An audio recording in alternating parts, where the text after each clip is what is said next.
O que eu vou dizer é muito simples, porque não podemos esquecer, antes de mais, que estamos no segundo ano de um biênio pastoral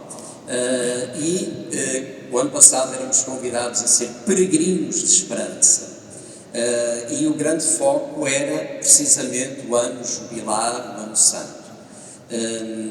Este ano, o segundo ano desse biênio, quisemos de algum modo dar este passo. Quem celebra na alegria, quem celebra na fé, quem celebra no júbilo, não pode ficar por aí.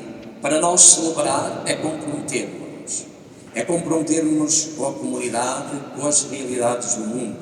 E por isso este ano escolhermos este grande desafio, que é ao mesmo tempo assumir as consequências daquilo que celebramos na alegria do Ano Santo. Por isso comprometidos na Igreja e no mundo, sendo que a Igreja e o mundo não são duas coisas separadas. A Igreja está no coração do mundo, a Igreja é a alma do mundo, diziam os padres primitivos, e portanto não as vemos como coisas destacadas, nós e os outros. Nós estamos no mundo, é aí que Jesus nos quer, mas somos a alma do mundo, e daí esta dimensão de comprometidos na Igreja e no mundo. O nosso plano pastoral irá ter passar para o segundo slide, irá ter 6 pontos que podeis depois seguir nos livrinhos que foram distribuídos que introduzo unicamente porque depois iremos ter a participação dos responsáveis de cada setor também na apresentação deste plano. Como dizia há pouco, começamos com esta continuidade de um plano que é para 2 anos, peregrinos de esperança. A primeira etapa é o ponto número 2 já. A primeira etapa será a conclusão do Ano Santo. Esta conclusão que está ainda prevista com várias celebrações em santuários da Diocese, santuários jubilares, e que ainda há vários momentos previstos nesses lugares. Mas iremos terminar, iremos terminar antes, peço desculpa, estou de costas, não vejo. O número 1, exatamente. Vamos terminar, para além dessas celebrações jubilares, e aqui chamava muita atenção, com uma grande celebração conclusiva na Catedral, no dia da Sagrada Família. Que dia magnífico é o domingo entre o Natal e o Ano Novo, que dia magnífico para, com a família e como família das diversas paróquias, nos reunirmos na Catedral para o rito de conclusão do Ano Santo, tal como ele é proposto pela Santa Sé, e por isso queremos também concluir com júbilo, uma conclusão que nos leva ao tal compromisso. Queremos concluir, dizer, da melhor maneira, o Ano Santo com esse momento jubilar também. Depois passamos para o segundo ponto, que é precisamente dentro da linha dos compromissos, um compromisso que se nos afigura fundamental e como, digamos assim, um imperativo da nossa vida cristã, que é a formação dos cristãos, e de facto é uma das carências mais notórias que sentimos, é a falta de formação dos agentes pastorais. Muito temos feito ao longo destes anos, graças a Deus, muito se tem feito, mas não podemos desistir. E neste ano queremos incrementar ainda mais a necessidade da formação. Para isso, eu chamava o Sr. Padre Zé Moraes, que nos viesse apresentar como responsável do Departamento de Pastoral dos Leigos, nos viesse apresentar quais são assim as 2 grandes linhas fundamentais para esta formação que queremos que aconteça, sobretudo no seio das comunidades. Bom dia a todos. Ligando as coisas, nós ainda estamos a viver também o impulso, acho eu, algum impulso, que o sínodo sobre a sinodalidade nos trouxe. E temos sempre presente esta comunhão, esta participação e esta missão de todos na Igreja. Certamente que ainda há muito das conclusões do sínodo a aprofundar. Mas uma delas que nós entendemos, assim, dentro das linhas deste ano pastoral, é a formação dos leigos. Como já foi dito, nós temos na nossa diocese um histórico que eu penso que é digno de registro. Nós temos muitas formações. Nós fizemos um levantamento, assim pelas diversas paróquias, e desse levantamento tornou-se evidente que há paróquias que investem na formação, a diocese tem investido. Nós, naturalmente, chama a atenção, em primeiro lugar, logo para aquele conjunto de temas que todos os anos é publicado há várias décadas e que acompanham o plano pastoral. Os temas de reflexão e de estudo para os grupos paroquiais de adultos. Eu já o tenho aqui. Não sei se têm conhecimento, se calhar há paróquias que não têm conhecimento deste caderno que nós publicamos todos os anos, há várias décadas, e que serve naturalmente para formar adultos. Desde logo, o primeiro ponto é continuar com estes grupos de reflexão. Algumas paróquias tiveram muitos, depois eles foram diminuindo, certamente que é necessário impulsionar outra vez a formação de grupos de adultos, para aqueles que são praticantes, para aqueles que participam mais ou menos na vida das paróquias e das comunidades. Depois também sempre tivemos na nossa diocese cursos de formação de adultos.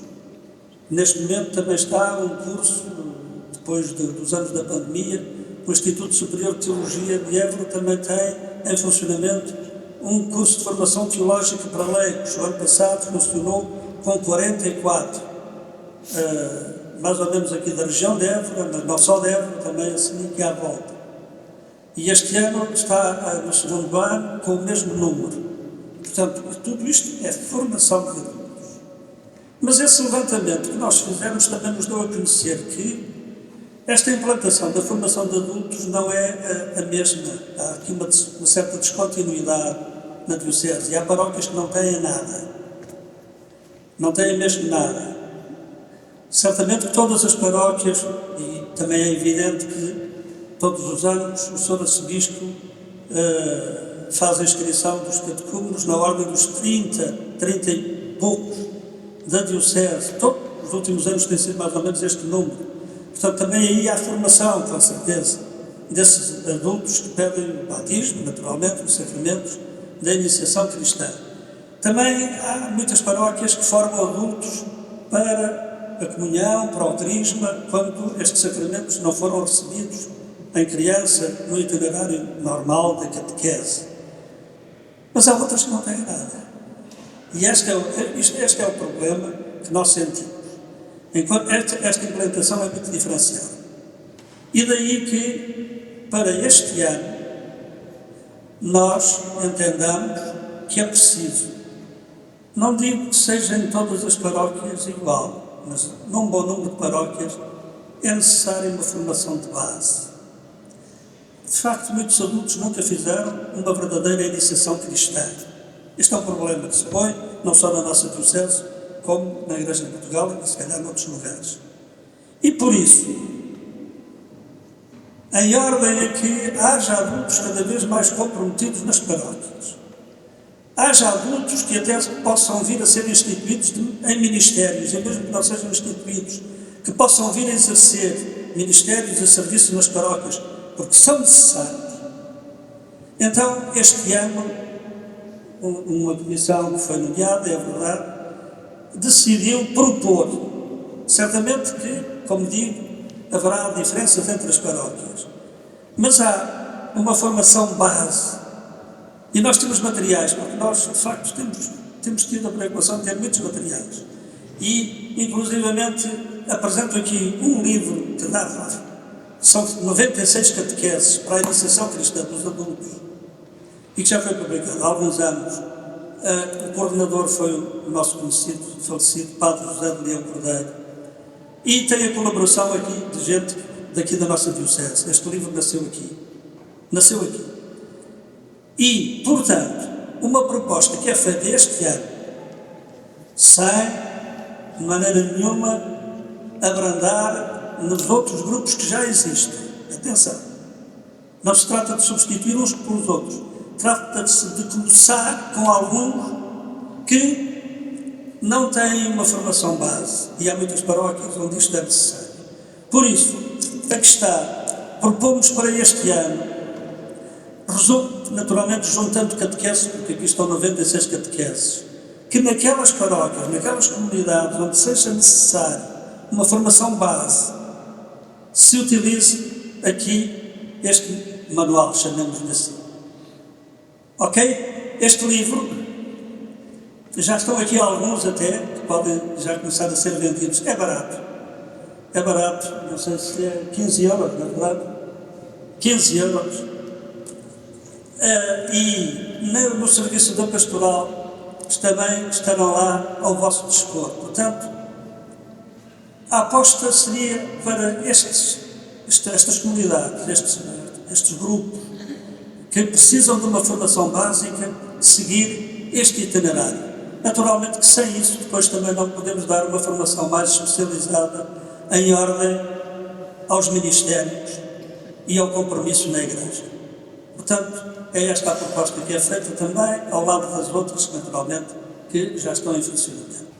O terceiro ponto que queríamos sublinhar neste nosso ano pastoral é, sempre na linha do compromisso, é o compromisso precisamente socio-caritativo.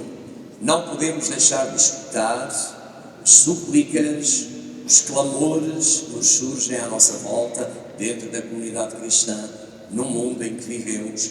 Temos uma riquíssima experiência de pastoral socio-caritativa. Para este ano, queremos também sublinhar este aspecto. Para isso chamava o Padre Manuel Vieira, responsável do Departamento Socio-Caritativo, para nos apresentar as linhas fundamentais que queremos sublinhar este ano. Muito bom dia a todos. O tema deste ano pastoral, como já todos vimos, é comprometidos na Igreja e no mundo.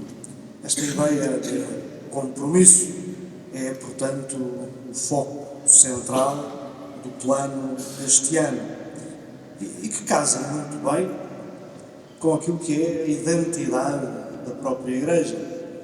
Nós sabemos que a missão da Igreja é tripla, dizemos nós, e falamos para nos entendermos da pastoral litúrgica, da pastoral profética e da pastoral da caridade ou social. Querendo com isto dizer, por palavras mais simples, que nós cá na Igreja rezamos, celebramos juntos, vivemos e celebramos os sacramentos na nossa vida, procuramos aprender, aprofundar, formar-nos naquilo que é a palavra e a mensagem de Jesus Cristo para todos nós, e depois daí nasce o terceiro pilar, que é fazer. Comprometermos-nos na Igreja, no mundo, na nossa casa, onde quer que estejamos.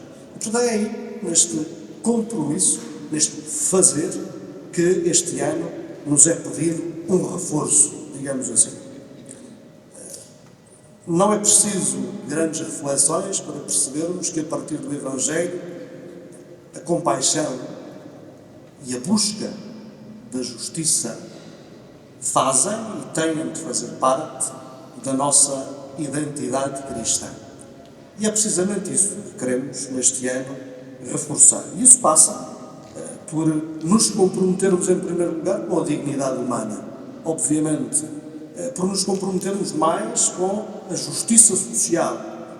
O próximo é responsabilidade nossa. Aqueles que estão à nossa volta pedem-nos que nos comprometamos. E, naturalmente, também numa linha ecológica, digamos assim, também somos chamados a comprometer-nos pelo respeito pela própria criação e termos aí, enquanto Igreja, um papel e um lugar. Isto passa, em primeiro lugar, pelo compromisso individual. Eu, como cristão, sinto-me comprometido, obviamente. E isso, cada um de nós o vai fazer da maneira que souber e puder em cada momento e na circunstância onde está. Mas também somos convidados a aprofundar um compromisso comunitário, digamos assim. E aqui, nas nossas comunidades, nas nossas paróquias, é importante reforçarmos ou criarmos grupos formais ou informais de ação social, de ajuda, de cuidado de quem precisa. E, além disso, além desses grupos formais ou informais, que muitos já existem, mas que podemos reforçar, temos também na nossa Igreja Diocesana uma rede muito considerável de instituições, centros sociais paroquiais, centros casas de misericórdia, fundações, que têm respostas sociais instituídas e a funcionar.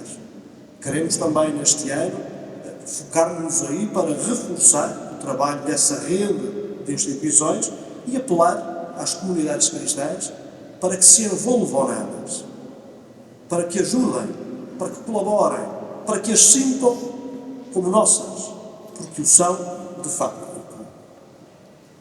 Eu diria que há 3 grandes desafios para nós e para cada cristão da Igreja Diocesana neste contexto. O primeiro é eu próprio aprofundar e desenvolver a minha consciência individual de compromisso. A minha fé pede-me isso, exige-me isso. Em segundo lugar, seria muito bom que ao longo deste ano se pudessem criar ou reforçar esses tais grupos nas paróquias, nas comunidades, dedicados especificamente a ajudar aqueles que mais precisam. Pode ser um grupo de Cáritas, pode ser um grupo ligado ao Centro Social Paroquial, pode ser um grupo ligado aos Vicentinos, pode ser um grupo informal e sem nome, mas uma equipa de voluntários que se junta para fazer. O que importa é isso, é fazer. É expressar o compromisso cristão de uma forma visível, concreta, eficaz. E, outra forma, diria que é o terceiro desafio, é sensibilizar os cristãos das comunidades para ajudar quem já ajuda. Como dizia, se calhar lá nas nossas paróquias há um centro social, há uma Santa Casa, há uma instituição qualquer que já tem serviços a funcionar. E às vezes essas instituições vivem um bocadinho ao lado, um bocadinho à margem, como se fosse uma coisa à parte da comunidade cristã. Esse trabalho tem de ser sentido como nosso. Podemos fazer voluntariado, podemos ajudar de 1000 maneiras diferentes. Que sintamos isso como uma missão nossa, de todos, porque o é de verdade. Dentro deste contexto, a partir do Departamento de Pastoral Social, temos algumas iniciativas programadas, que, enfim, naturalmente não vão dar resposta a tudo, nem pouco mais ou menos, mas que pretendem, de alguma maneira, sensibilizar para isto que tenho estado a dizer. E por isso vamos fazer 3 encontros espalhados pelas 3 zonas da Diocese, tentando convidar e convocar todos aqueles que já trabalham no terreno, todos aqueles que já fazem parte desses tais grupos paroquiais de ação social, com este nome ou com outros. E queremos, na Zona Oeste, fazer esse encontro no dia 31 de janeiro, na Zona Oeste, 7 de fevereiro e na Zona Sul, a 28 de fevereiro. Já está no plano pastoral e depois, atempadamente, divulgaremos o programa e convocaremos todos aqueles que puderem e quiserem participar. E também temos previsto um encontro mais virado para as instituições, para aqueles que fazem parte dos corpos sociais e que são técnicos nas instituições de inspiração cristã, para um encontro diocesano no dia 24 de abril. Estas são as ações concretas, mas o que é importante é que em cada comunidade isto possa acontecer ao ritmo e da forma que localmente se entender possível. Isto tem a ver com aquilo que eu chamo, assim meio a brincar, meio a sério, uma ideia de compromisso extramuros. Ou seja, nós juntamos na igreja para rezar, para celebrar, para viver os sacramentos, para ter catequese, e tudo isso é muito bom.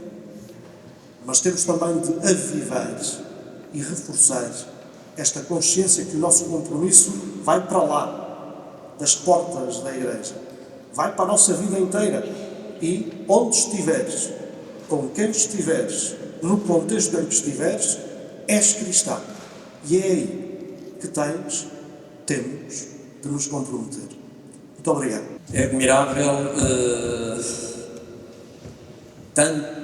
o tanto que se faz neste campo, nas nossas comunidades, e muitas vezes de maneira silenciosa, que exige a entrega dos pastores, dos párocos, de direções que não estão lá para ganhar ordenados chorudos, porque são voluntários, e é admirável, de facto, o muito que se faz. São cerca de 265 respostas sociais que acontecem na Diocese habitualmente, com este sinal de silêncio, porque o bem não faz muito barulho. Faz muito barulho são outras coisas. O bem não faz muito barulho. Porém, é admirável o que fazemos, porém é um empenho grande que queremos também neste ano fazer ainda mais e melhor, como o Padre Manuel Vieira nos apresentava. Agora eu gostaria de chamar o Padre Couto, que tem para nos apresentar sobretudo duas coisas. Antes de mais, a jornada da pastoral, toda versada também sobre os rostos do compromisso, e que nos vai propor para, logo no arranque, no início do ano pastoral, nos congregar e nos fazer aprofundar esta realidade através da reflexão e do trabalho em grupo. E depois também nos apresentar algumas ideias, algumas pistas fundamentais para a pastoral juvenil. Muito bom dia. Eu serei breve, está bem? O Padre Mário já adiantou a jornada diocesana da pastoral. A vossa agenda está dia 29 de novembro e mantém-se, está bem? Já temos um pequeno esboço, não tem ainda um tema, um título definido, já temos um pequeno esboço, que será à volta do compromisso, lá está, é o tema da nossa Diocese este ano, o tema pastoral, mas envolverá todo o tipo de ministérios, funções e serviços da nossa Diocese. Portanto, não é uma questão litúrgica, nem é uma questão simplesmente catequética, mas envolve, e queremos envolver, o maior número de pessoas, porque todos, de qualquer maneira, devem comprometer-se com a sua comunidade cristã, e por isso vamos trabalhar também as dinâmicas da paróquia. Teremos temas, lá está, sobre aquilo que, por exemplo, o Padre Zé Moraes já falou, da iniciação cristã e do projeto e do processo catequético, a iniciação cristã que a Igreja vive e apresenta, bem como, claro, algumas temáticas ligadas à liturgia, mas também à missão paroquial. Dizer-vos ainda que sobre a liturgia as coisas vão acontecendo, mas quero desafiar pelo menos os senhores párocos a uma resposta que parece que demora a acontecer nas nossas comunidades, que é o trabalho do Ministério dos Acólitos. É preciso dar-lhe um pouco de expressão, cuidar para que, de facto, as nossas celebrações tenham também essa beleza de quem à volta do altar se vai apaixonando pelo Senhor Jesus. Escusado será dizer que durante muito tempo os acólitos eram fonte de vocações. E como sabemos, neste momento a nossa vocação, ou as nossas vocações autóctones aqui da nossa Diocese, estão passando por algumas dificuldades. Claro que o princípio é a oração, mas depois, não sei se fica bem dizer isto, mas não é só o filho da minha mãe que vai para o padre. Está bem? É um desafio que vos coloco. No respeitante à juventude, vamos ter alguns desafios interessantes. Depois do jubileu que vivemos com cerca de 150 jovens que partiram daqui com o departamento e cerca de outros 100 que se juntaram lá, da nossa Diocese, vamos ter o primeiro grande encontro da nossa Diocese do dia 22 de novembro. Será, diria, um pós-jubileu. É o dia da juventude que anualmente se celebra em Domingo de Cristo Rei, a pedido do Papa Francisco. Nós antecedemos um dia para não retirarmos os jovens ao seu compromisso paroquial. Será na cidade de Évora. O programa irá ser distribuído hoje, para podermos começar já a olhar para as dinâmicas dos tempos e a vitalidade. Queremos também, ao mesmo tempo da Quaresma, ter um momento muito específico por zonas pastorais, ligados precisamente a um caminho quaresmal a um espaço de interiorização, mas também de cuidado pelo seu compromisso na paróquia. Terminaremos o nosso ano com, estamos a prepará-lo com muito cuidado, um dia inteiro de encontro a que designamos de God Alive. Vai meter concertos, vai meter, se calhar baile, não sei, não é? Há de ter com certeza também formação, há de ter missão. É sobretudo um espaço para que os jovens cristãos se sintam a viver com Cristo. Está bem? Depois, em ensaio, esperemos conseguir levar por diante a ideia, participar nas Jornadas Eucarísticas Mundiais da Juventude este ano, que é um outro passo rumo a Seul 2027. Estas Jornadas Eucarísticas Mundiais da Juventude acontecem desde há 2 anos, nas Astúrias, mais concretamente em Covadonga. Tem um limite de inscrições, são cerca de 1.600 a 2.000 pessoas só que podem participar, portanto é urgente, com certeza, começar a reservar espaços, mas queríamos prolongar ou anteceder esse fim de semana das Jornadas Eucarísticas Mundiais da Juventude com um outro tipo de dinâmicas para envolver os jovens nas suas e na sua relação uns com os outros. O ano passado, as Jornadas Eucarísticas foram baseadas em Carlo Acutis, São Carlo Acutis, canonizado há pouco tempo. No primeiro ano, as jornadas tiveram como fonte de inspiração a congregação da qual fazia parte Claire Crockett, e foi ela, portanto, a musa inspiradora, digamos assim, todo o trabalho de adoração eucarística, de formação, workshops, etc.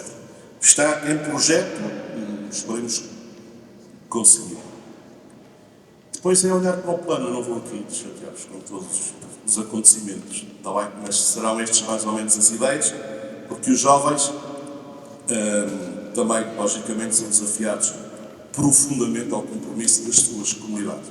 Vamos aproveitar o impulso das Jornadas Mundiais e que as comunidades não só saibam acolher os seus jovens, como também os possam saber incentivar. Muito obrigado. Falta-nos falar ainda 2 pontos muito linearmente e que estão no nosso plano, e que é, antes de mais, esta ideia da consolidação do caminho sinodal. Foi uma ideia que é a grande herança, uma das grandes heranças do Papa Francisco, e que não podemos abandonar. O Papa Leão XIV já reafirmou, e depois de celebrarmos um sínodo em dois momentos, fizermos até 2 sínodos, mas não só em dois momentos, houve um documento final que o Papa Francisco o apresentou como magistério oficial da Igreja para definir o itinerário que havemos de fazer neste campo. O que é que está em questão?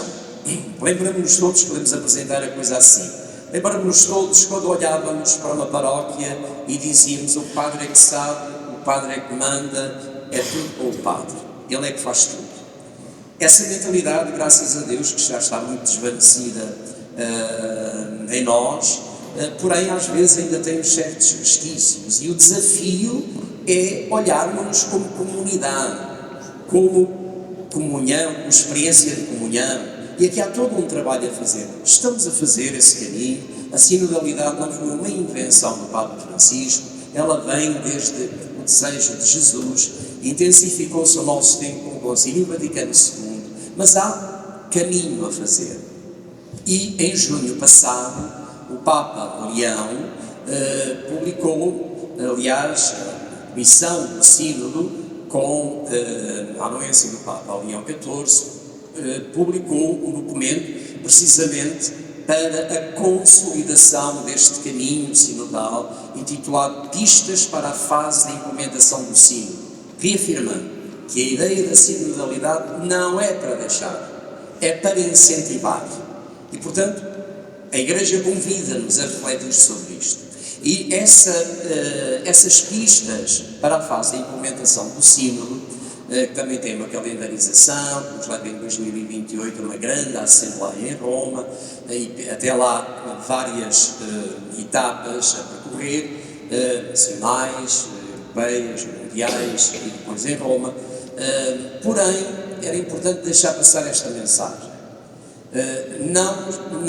Não se pretendem criar mais grupos, responder a mais perguntas, como já fizemos no passado, criar aqui uma certa dinâmica associativa, não. O grande desafio destas pistas para a fase de implementação do sínodo, eu até pedia que se projetasse no diapositivo, exatamente, porque eu vou ler e podemos ler todos. A fase de implementação não consiste em algum tipo de exercício ou tarefa adicional exigida por Roma.